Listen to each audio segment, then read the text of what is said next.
Bonjour mes frères et sœurs, que la grâce et la paix du Seigneur soient avec chacun d'entre nous. Dieu nous aime tellement et que vraiment son amour en réalité dépasse tout autre amour. Voyez, lorsque nous lisons dans Psaume chapitre 8, le verset 5, il est dit « Qu'est-ce que l'homme pour que tu te souviennes de lui et le fils de l'homme pour que tu prennes garde à lui ?» En réalité, lorsque nous nous regardons, nous ne sommes rien devant le Seigneur. Mais par son amour, il nous accorde sa grâce et ne cesse de nous enseigner. C'est pour cela, ce matin encore, nous allons vraiment nous mettre dans la parole de Dieu. Mais bien avant cela, nous allons souffler un peu dans la louange. Que le Seigneur nous bénisse.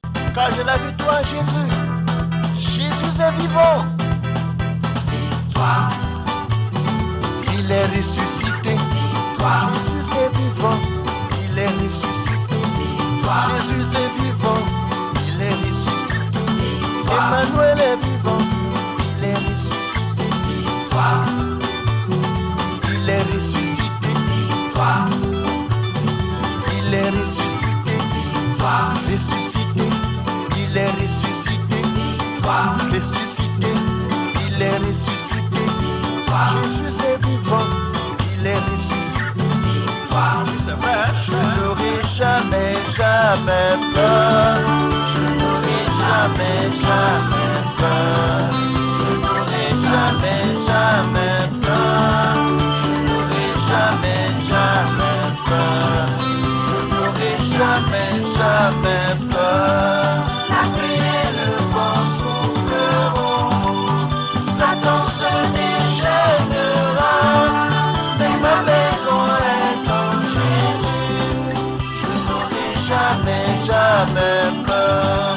Je veux te rendre toute la gloire, toi qui es mon rocher, mon libérateur, le Père Tout-Puissant, celui qui était, qui est, qui sera et qui vient. Je bénis ton Saint-Nom pour ton amour et ta compassion envers tes enfants et tes serviteurs que nous sommes. Reçois toute la gloire, la puissance et l'élévation. Merci pour tous tes bienfaits dans notre vie en ce matin, parce que durant toute la nuit, c'est toi qui as porté tes regards sur chacun d'entre nous et tu nous as préservés contre toute activité de l'ennemi en nous donnant d'être victorieux et triomphants. Que la puissance et l'élévation soient à toi seul dans le nom puissant de Jésus. Nous sommes encore là pour recevoir de ta part des enseignements et des instructions. Ouvre, Seigneur, notre entendement et que ta parole, Seigneur, fasse du bien au cœur de tout un chacun. Merci pour tout ce que tu fais pour nous, notre Dieu. Que la gloire, l'honneur, l'élévation reviennent à toi seul. Nous voici au-devant de toi. Enseigne-nous, instruis-nous et dirige-nous par ton esprit, par ta puissance et par ton autorité, dans le nom puissant de Jésus. Amen. Bonjour frères et sœurs, que la grâce et la paix du Seigneur reposent sur tout un chacun. Nous voici encore sur la plateforme Pain de Vie pour notre nourriture quotidienne. Sans trop tarder, je vais inviter chacun d'entre nous à prendre la Bible dans le livre de Proverbes chapitre 28 et nous allons lire ce matin du verset 19 au verset 21 et je lis rapidement la version Louis II. Il est écrit: celui qui cultive son champ est rassasié de pain, mais celui qui poursuit des choses vaines est rassasié de pauvreté. Un homme fidèle est comblé de bénédictions, mais celui qui a hâte de s'enrichir ne reste pas impuni. Il n'est pas bon d'avoir égard aux personnes. Et pour un morceau de pain, un homme se livre au péché. Voici ce que Louis II nous dit. Nous passons rapidement à la version français courant. C'est-à-dire, je lis le même passage dans Proverbe 28 du verset 19 au verset 21. Il est écrit: celui qui cultive son champ a beaucoup de pain. Celui qui cultive des illusions, beaucoup de misère. Un homme loyal sera comblé de bonheur. Celui qui ne pense qu'à s'enrichir ne restera pas impuni. Il n'est pas bien d'avoir du parti pris. Pourtant, certains commettent cette injustice en échange d'une bouchée de pain. Voici ce que le français courant nous dit. Nous allons passer rapidement à notre moment de méditation et nous retournons dans Louis II et nous lisons à partir du verset 19. Celui qui cultive son champ est rassasié de pain, mais celui qui poursuit des choses vaines est rassasié de pauvreté. Ça, c'est une vérité incontournable. Si nous avons un champ et ce champ doit être cultivé. Et quand on dit cultiver un champ, c'est l'entretenir. Et d'abord, pour avoir un champ, nous le savons tous, il faut vraiment posséder un terrain et tu nettoies le terrain et tu mets des semences. Une fois que la semence est vraiment mise, il faut que la semence soit entretenue lorsqu'elle pousse. Donc, il faut entretenir le champ. Il faut enlever les mauvaises herbes. Il faut vraiment veiller à ce que les oiseaux et les animaux ne viennent pas aussi déterrer la semence qui a été enfouie dans le sol. Il est dit, celui qui cultive son champ est rassasié de pain. Lorsque tu travailles ainsi dans ton champ, c'est là que ce que tu as semé va produire et ce que tu vas récolter te donnera le pain à manger, c'est-à-dire la nourriture dont tu peux te nourrir pour vraiment grandir et vraiment avoir la paix. Celui qui cultive son champ est rassasié. Lorsque quelqu'un a un champ et il ne l'entretient pas, il n'entretient pas la semence, il n'entretient pas les plants qui sont vraiment dans le champ, il ne peut vraiment pas récolter quoi que ce soit. Nous le savons très bien. Donc ici, quand on parle du champ, on parle en réalité de notre vie. Lorsque la vie de l'homme n'est pas entretenue spirituellement, aussi bien que naturellement, si la vie n'est pas entretenue, nous ne pouvons rien gagner dans notre existence. Cela est clair. Et c'est pour cela, en réalité, notre vie actuelle, qui est vraiment la vie en Jésus-Christ, doit être entretenue. Nous devons entretenir notre vie par la parole de Dieu, par des moments de jeûne, par des moments de prière et par des moments d'adoration. C'est-à-dire une consécration entière à Dieu pour que Dieu, dans sa grandeur, puisse porter ses regards sur nous et nous bénir. Si nous n'entretenons pas notre vie, nous ne pouvons rien recevoir de la part de Dieu. Celui qui cultive son champ est rassasié de pain, mais celui qui poursuit des choses vaines est rassasié de pauvreté. Vous allez voir que dans le français courant, les choses vaines sont appelées des illusions. Et lorsque vraiment tu es celui-là qui est dans ta vie, tu ne fais que cultiver des choses vaines, c'est-à-dire des choses qui ne te rapportent rien, des choses inutiles. On ne peut qu'avoir la misère et la pauvreté. Mes frères et sœurs, qu'est-ce que nous cultivons dans notre vie? Ce que nous cultivons, ce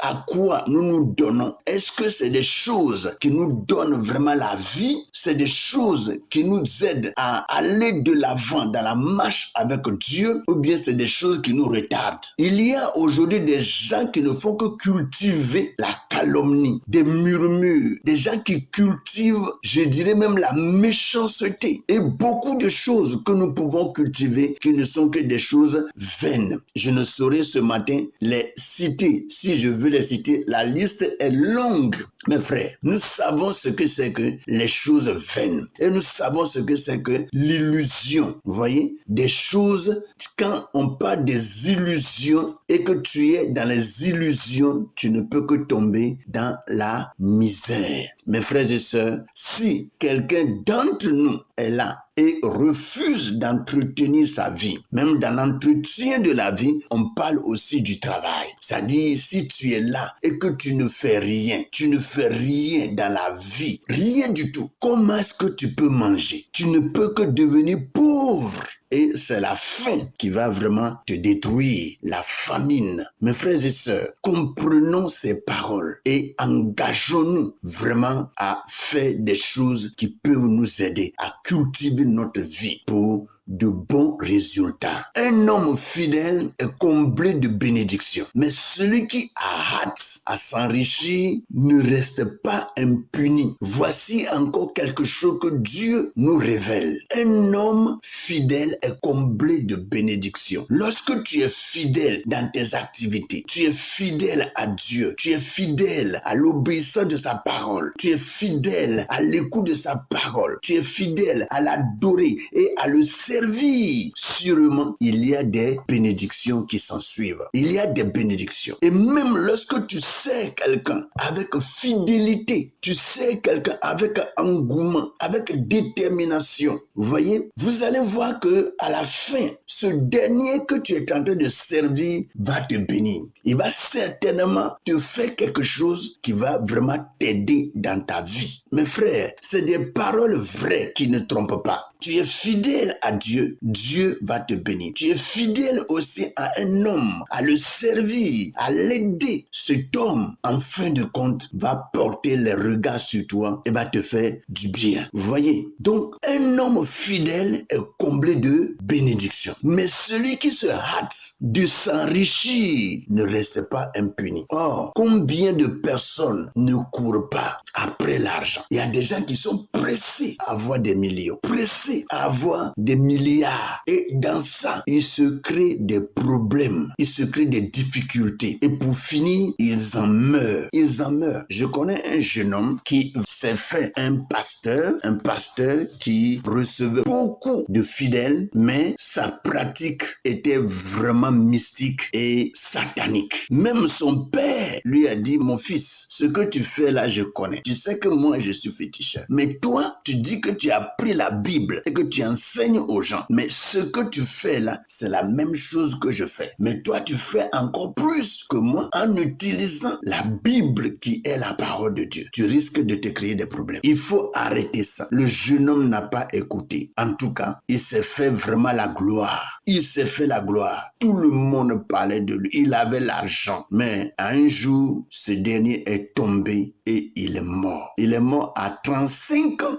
Et il a laissé tous ses enfants à sa femme. Il a vraiment de bien. Il a des maisons. Mais qu'est-ce qu'il a fait avec ces maisons? Est-ce qu'il a pu emporter une maison? Non. Tout ce qu'il recevait comme argent, est-ce qu'il a emporté même un franc? Non. Mes frères, comme la parole de Dieu nous le dit, celui qui a hâte de s'enrichir ne reste pas impuni. Ne nous faisons pas du mal. Laissons le temps à Dieu. Voyez, la Bible dit qu'il y a un temps pour toutes choses et toutes choses à son temps. Si le temps est venu pour que toi tu sois riche, tu seras riche. Si ça vient de Dieu, certainement ça t'arrivera. Mais si ça ne vient pas de Dieu, faut pas te fatiguer. Ne nous fatiguons pas, mes frères. Laissons Dieu faire toutes choses. Laissons Dieu faire toutes choses. L'argent était là avant qu'on ne naisse. Et on va mourir, laisser l'argent sur terre. Pourquoi courir? Pourquoi se presser et se casser le cou très tôt? Revenons à nous-mêmes et abandonnons-nous entre les mains du Seigneur pour que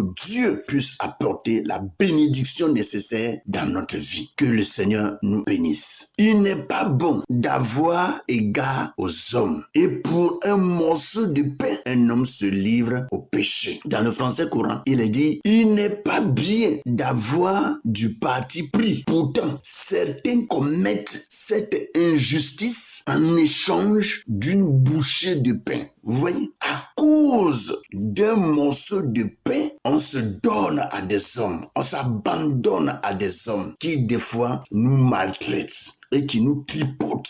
Vous voyez? Et finalement, qu'est-ce qu'on a? Tout ce qu'on a, c'est le péché. Mes frères et sœurs, à cause du pain, le pain qu'on va manger, la nourriture, l'homme se livre à des choses contraires à la volonté de Dieu. L'homme se livre à beaucoup de choses, au mensonge, au vol, à l'escroquerie, et beaucoup de choses qui se passent dans la vie de l'homme pour vraiment de la nourriture. Mes frères, la Bible dit que c'est Dieu qui pourvoit à nos besoins. S'il arrive à donner de la nourriture aux oiseaux du ciel, à plus forte raison, nous les hommes qu'il a créés à son image, va-t-il nous abandonner? Non. Mon frère, ma sœur, si ce matin tu écoutes cette parole, crois que le Seigneur a ses regards sur toi. Il connaît tes besoins, il connaît ce dont tu as besoin et il est celui-là qui va pouvoir à tes besoins dans le nom puissant de Jésus. Garde-toi de ne pas te jeter entre les mains de l'ennemi en commettant le péché à cause du pain. Que le Seigneur nous bénisse, que sa grâce, sa paix, sa puissance, son autorité soit notre partage. Passez une bonne et merveilleuse journée dans la méditation de la parole de ce jour. Soyez bénis. Que Dieu nous bénisse. Amen.